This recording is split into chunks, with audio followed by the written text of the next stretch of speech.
Hello, சொல்லுமா, எப்படி இருக்க? நல்லா இருக்கியா? நான் நல்லா இருக்கேம்மா. சாப்பிட்டியா? நான் சாப்பிட்டேம்மா. என்னம்மா, மறு வீட்டுக்கு அழைச்சிட்டு போகிறதுக்கு வரீங்களா? சரிம்மா, நான் சொல்லிடுறேன். என்னங்க, அம்மா வீட்டிலேருந்து மறு வீட்டுக்கு அழைக்கிறதுக்கு வராங்களாம். சரிம்மா, நான் அம்மாட்ட சொல்லிடுறேன்.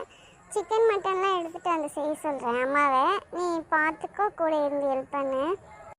என்னடா 2 பேரும் ஒன்றா நின்றுட்டுருக்கீங்க, ஏதோ பேசிகிட்டு இருக்கீங்க? அதுவாம்மா, எங்கள் மாமியார் வீட்டிலேருந்து மறு வீட்டுக்கு அழைக்கிறதுக்கு வராங்களாம்மா. அதனால சாப்பாடெலாம் ரெடி பண்ண சொன்னம்மா. என்ன சாப்பாடா? எத்தனை பேர் வராங்கன்னு கேள்றா?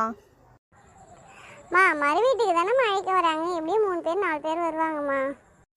டேய், மறு வீட்டுக்கு கூட்டிகிட்டு போனால் மோதிரம் போட போகிறாங்க. செயின் போட சொல்லி கேட்டு வாங்கிட்டு வாடா.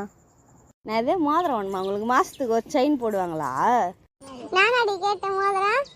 எங்கள் அம்மா தாண்டி கேட்டேன். சரி, நம்ம வீட்டுக்கு போயிட்டு பார்த்து